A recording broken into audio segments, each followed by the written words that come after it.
can't believe that anybody feels the way we do about our girls and all those chords we're traveling to.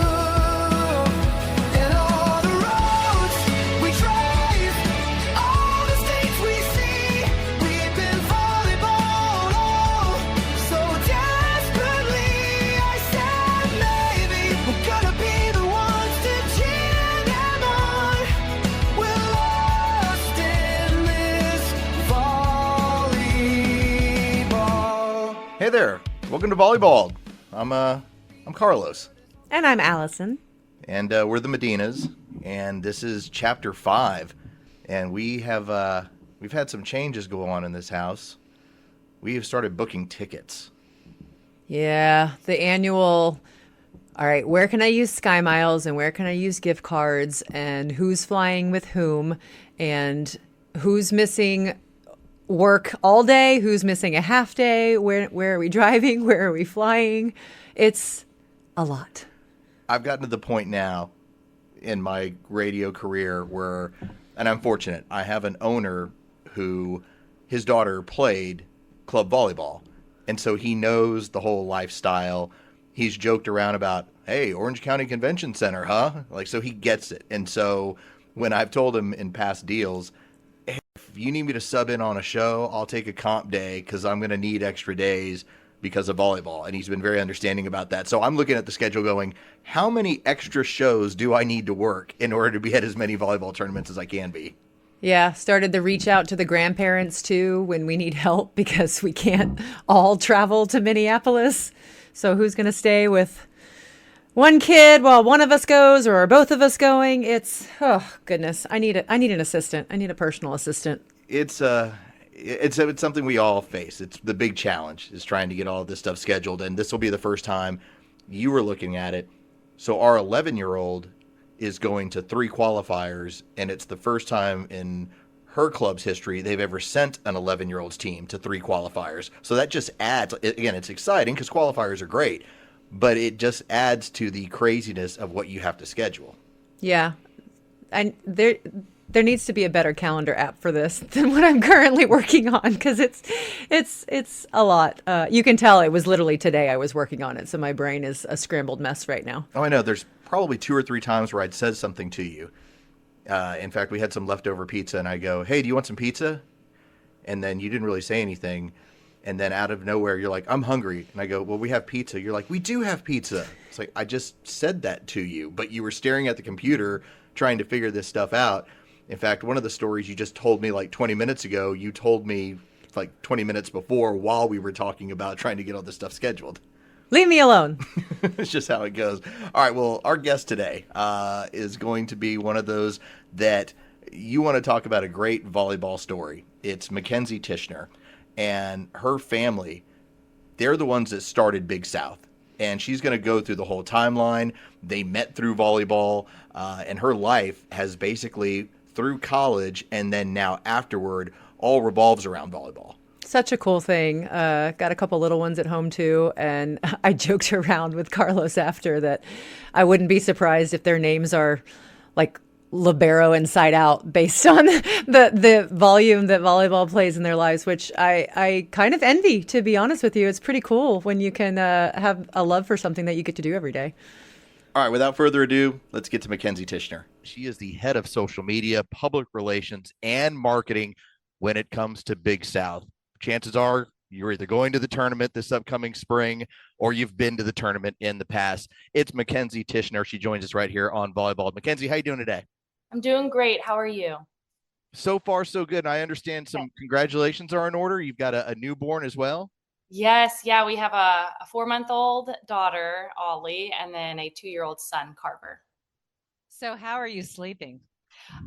We were sleeping great. And then the 4-month regression hit and we have not been sleeping for the past 4 weeks. So it's been an adjustment, but we're there. We're good. I was going to say, we have 14 and 11-year-old daughters, and we still talk about, we went through a teething phase where I don't believe our 14-year-old, when she was that age, well, for like 4 months, every night. So like I said, if you get through the teething part, everything's always good. Yeah. Our son was pretty easy. So this has been a change for us for sure, but but we're hanging in there. So, Mackenzie, let's start from the beginning. You Yeah. obviously, your entire life, or career-wise anyway, is surrounds the volleyball community. Talk to us about like when you started with volleyball, your history with the sport, and kind of how you got to where you are now. Yeah. So my parents actually met because of volleyball. They met at a beach volleyball tournament down here in Clearwater Beach, Florida. And so that was kind of the start of our whole, I'm going to say, family legacy.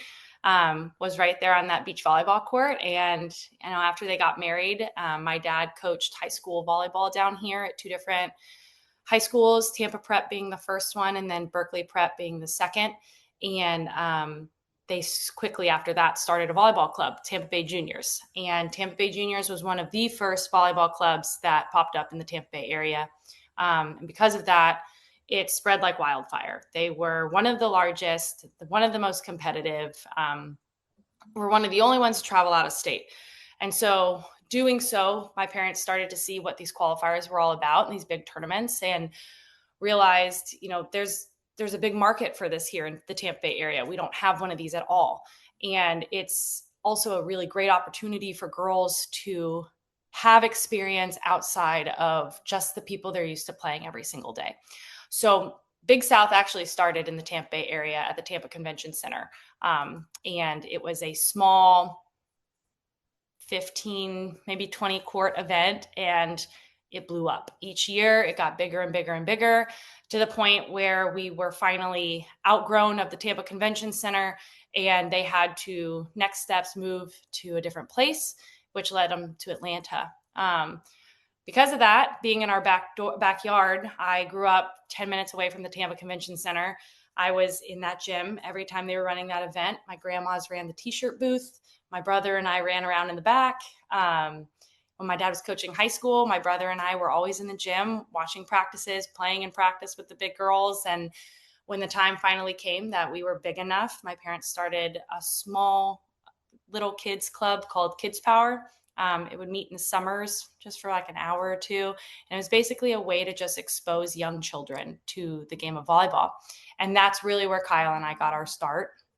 And we started playing tens when I was 8 and he was 6.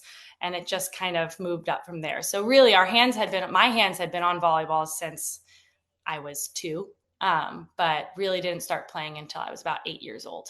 And just from there, it kind of just fell into place. It just, the joke was always, did your parents force you into this? And it was, no, they never forced us into anything, but it just was a way of life for us. And it's all we knew. So Kids Power took me to club. I played in Tampa Bay Juniors all my years of middle school and high school. And then I graduated, and my first year I went to the University of Maryland.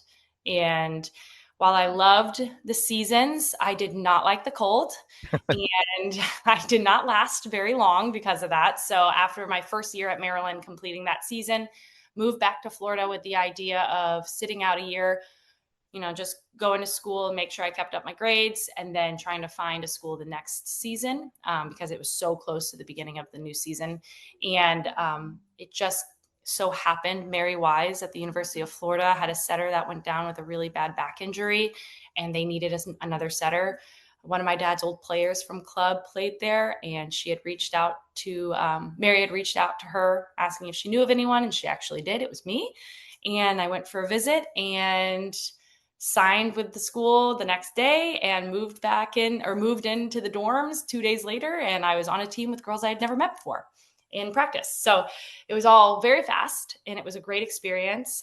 But my 3.5 years at Florida were some of the best years, and playing with Mary Wise were some of the best years. But I think starting out playing for my dad was pretty special too. So it was a good experience. And, going from being on that side of volleyball, being a player, practicing all of that, to then flipping and going to the backside of logistics and how to plan and how to schedule. It was a big change for me, but I am very grateful to be on this side of it now and still be able to be a part of volleyball. I don't know what else I would have done with my life if it wasn't volleyball. So it was a perfect microcosm, a perfect storm to get us to where we are. Mackenzie Tishner is our guest. She is the head of social media, public relations, and marketing with Big South. And I love the family history. I love your story because it mimics the growth of not only what this whole sport has become, but obviously what Big South has become. Talk about that from the time you started and just seeing that explosion where it's now the fastest growing sport in America. I don't consider pickleball. I consider volleyball the fastest growing sport in America. Hey, well, I do love some pickleball, but I agree with you. It is definitely volleyball. Yeah, I mean, like I said, we moved from Tampa to Atlanta because we ran out of space. And Jeremy Rubin, he was with the ACBB at the time, really did his job well and got us in there. And my parents fell in love with the city, and the city was very welcoming to us. And we have gone from being just a one hall event at the convention center to now to to then becoming all of the convention center, every building, every hall on one weekend, to now being on two separate weekends, and one of those weekends just being a single hall and the other weekend being the entire GWCC. So we have We know, Mackenzie. Our daughters will be playing. there you go. So you walked the miles and miles it takes to get from one hall to the other hall. But Yes, and we'll be there both weekends with you. We'll stop by and say hi. we can check our steps together. But yeah, it's been, we had over 200 courts the last 2 years. We will be there again this year, over 200 courts on a single weekend, which is huge. We're going to be close to 90,000 visitors in the city of Atlanta. So again, just big numbers. People, like you guys know, people love to travel for volleyball. It is a family sport. It's not like some of these other sports, I think, where you send your kids off and with the coach and you say, have a good weekend. Everybody comes. So it really is, we try to bring that family aspect into this event here at the size that it is. And it's a lot of fun to watch. It's a lot of fun to watch all these people come in and, these girls make memories like we did. And hopefully they're having good ones. And we're very grateful to the city of Atlanta for welcoming us in the way they did. We live here in Atlanta, so we don't take for granted what the downtown area becomes that weekend, because Oh gosh, yeah. it's quite a lot. I believe we read that not only is Big South one of the biggest qualifiers for volleyball, but in the entire convention world for the city of Atlanta, it's like in the top 5, right? Yes, we are the 5th largest annual event in the city of Atlanta. That's insane. Like, that is insane. I mean, we already have the most highly trafficked airport in the world, and now we're bringing people in for volleyball and basically shutting down roads for 2 weeks. So get ready, everyone. Wake up early. Yes, wake up early. Yeah, but it's very special. Well, let me ask you about this. As Mackenzie Tishner is our guest, she's the head of social media, public relations, and marketing.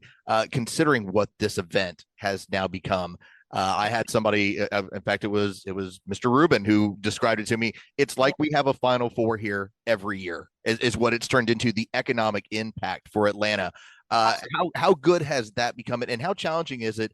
Working in your field where I'm going to have to market this event, and it has to come across bigger and bigger and bigger nearly every year.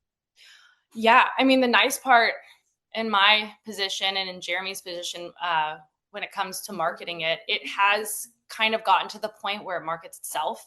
It did not start that way. We were having to do a lot of work on our end to get the word out about this event and convince people like, hey, this isn't just a volleyball tournament. And that's the way we like to describe this. This isn't just a volleyball tournament. We're not here just setting up courts for you to come in and play volleyball. We want to have an experience. This is a volleyball experience. So when you walk in, you're not just going to see volleyball courts. You're going to have an entire vendor row that you can walk down, where we work with local and out-of-state vendors that come into our event, that set up, that will sell things, to the athletes and the parents, whether it be clothes, bags, shoes, food, anything of that sort is all in there. We have special deals with sponsors. So our title sponsor is Nike. So they're in there. They have their own special booth. We have another really great sponsor that we've been working with, American Tall, which is specific to girls who are tall, who have a hard time finding clothes in the mall. We have an entire mall set up for them, essentially, that they can come through and they can shop jeans, leggings, t-shirts, all of that. So you're not just coming to play volleyball, you're coming for an entire experience.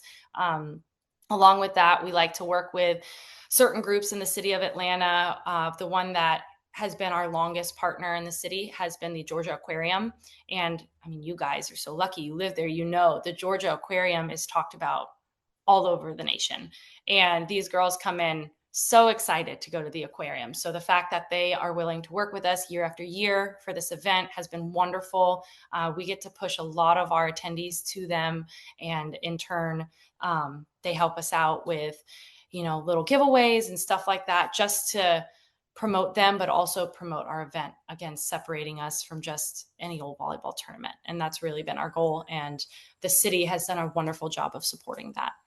Atlanta Hawks work with us, Atlanta United, and now we have started working with the Atlanta Vibe there in downtown Atlanta, which has been wonderful. We waited in line last year to get some autographs from the Atlanta Vibe. Yeah. Oh, awesome. Good. All right. Yeah. This might be the real reason we're having you on today. Okay. So looking as one of the moms who's in all of the Facebook groups, Yes. scouring for the second that the Georgia World Congress Center opens parking to the public.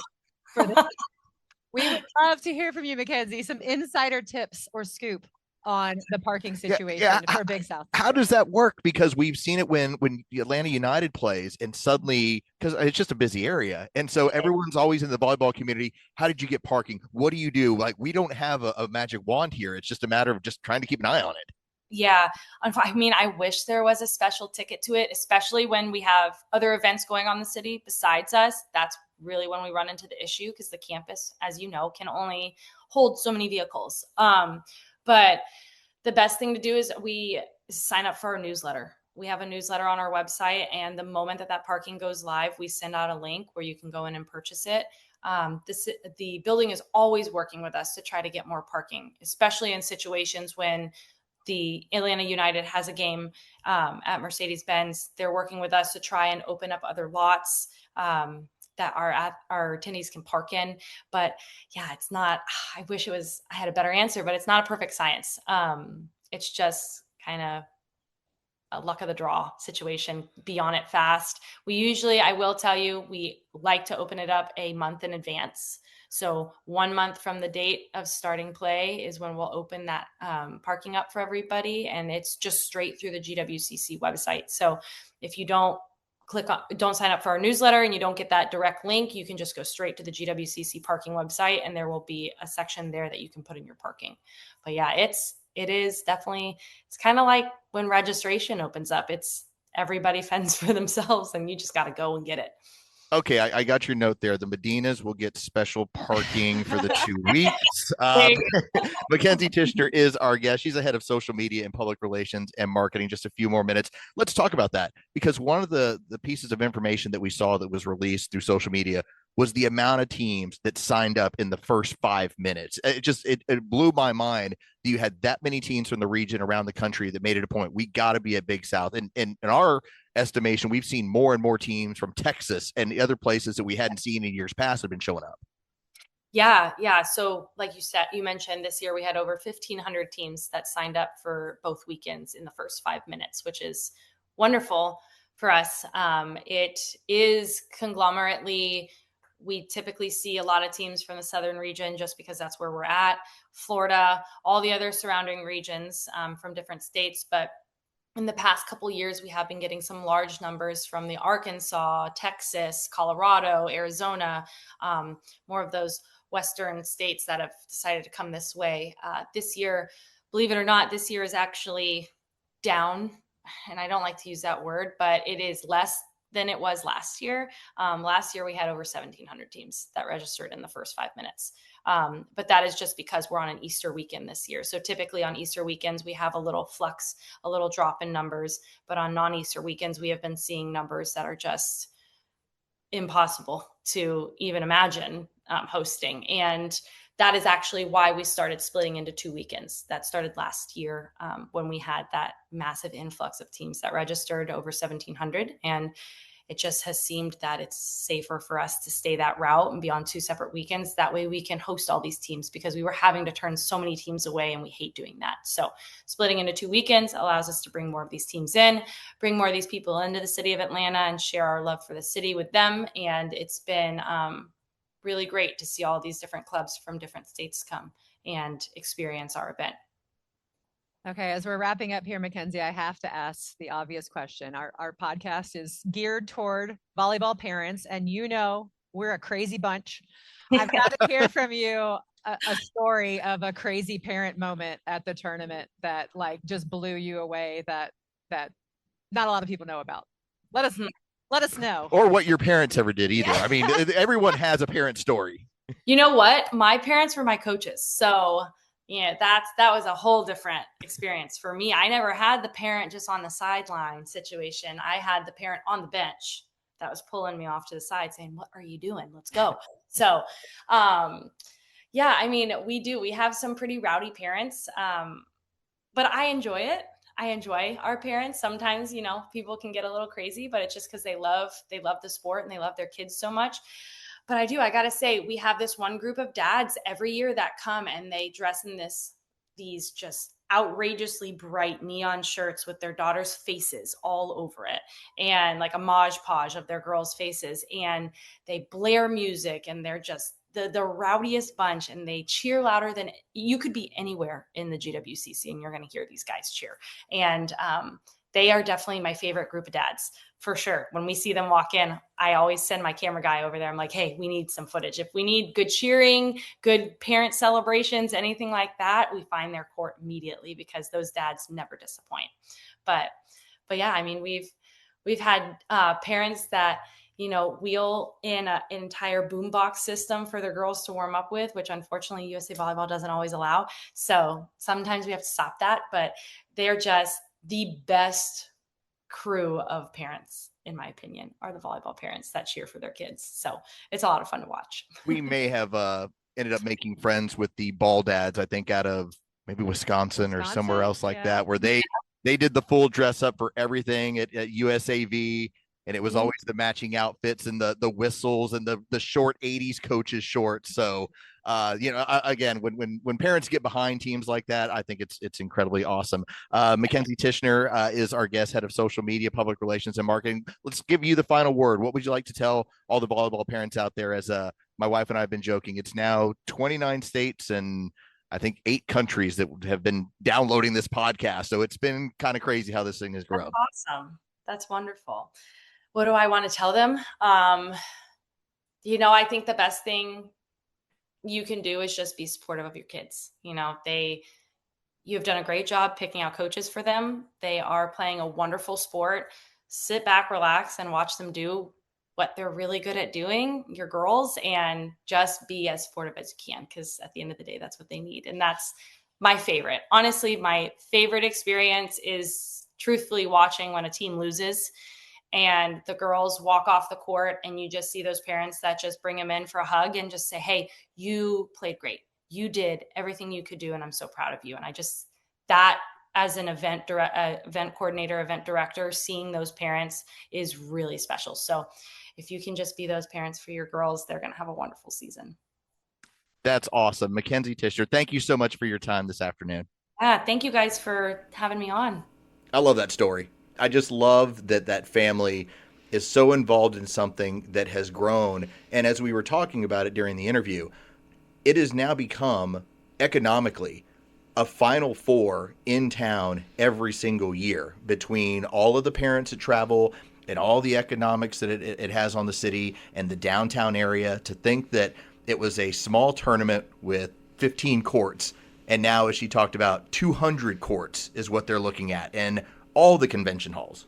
I mean, even those of us who live in Atlanta spend a ton of money in the city of Atlanta that weekend, plus all the people coming in from out of town. It's absolutely incredible. And if you haven't been, and this is your first year going to Big South, just heed my warning now.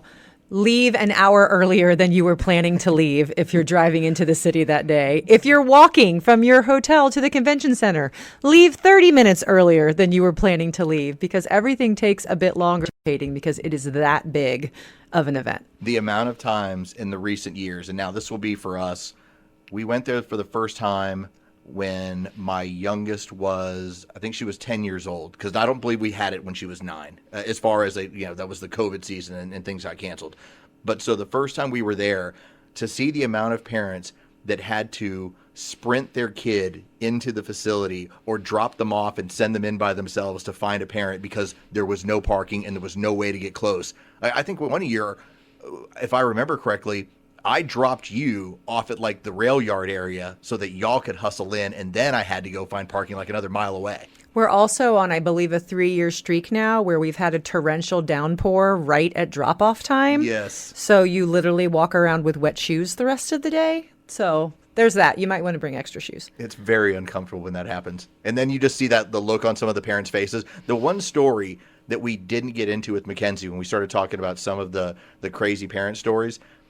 So if you were on the email, and this would have been now 3 years ago, if you were on the club email that said, parents, stop taking alcohol into the facility, we were that team and we were those parents that drew the red card on that one. Whoa, whoa, whoa. I'm not getting grouped into this we. I was safely at the court with my child. Thank you very much. You were at the court. Me and some of the dads and one of the moms were part of the group that brought back some supplies. And by the time that we left, and as loud as we were, it was, parents, please don't bring alcohol from the bar over into the facility. All right, take it out. It's my vitamin water. Today is gonna be the day that we run out of cash. Watching every serve and kill, it's a total smash. By now you should have somehow realized what we've lost. Our free time's gone, it's all for volleyball at any cost. I can't believe that anybody feels the way we do about our girls and all those courts we're traveling to. And all the roads we drive, all the states we see. We've been volleyball'd all so desperately. I said maybe we're gonna be the ones to cheer them on. We're lost in this volleyball. Backbeat, the word is on the street that we're broke again. Entrance fees for tournaments our girls already in. I'm sure you've heard it all before, but we're at the bar, drinking through the overwhelm. No life beyond this far. Don't believe that anybody feels the way we do about the nets and all the chaos we're stuck into. And all the roads we drive, all the stakes you see.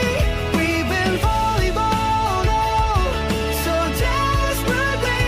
I said maybe we're gonna be the ones to cheer them on. We're lost in this volleyball, and all the lights that lead us there are blinding. The hotel nights, the drinks, they keep us finding a way to cope with all this endless grind. Oh, we're trapped, no life outside. And all the roads we drive, all the states we see. We've been volleyball'd all so desperately. I said maybe we're gonna be the ones to cheer them on. We're lost in this volleyball. Today was gonna be the day, but we're still here. Volleyball, oh volleyball. I don't believe that anybody feels the way we do. We're lost in this volleyball.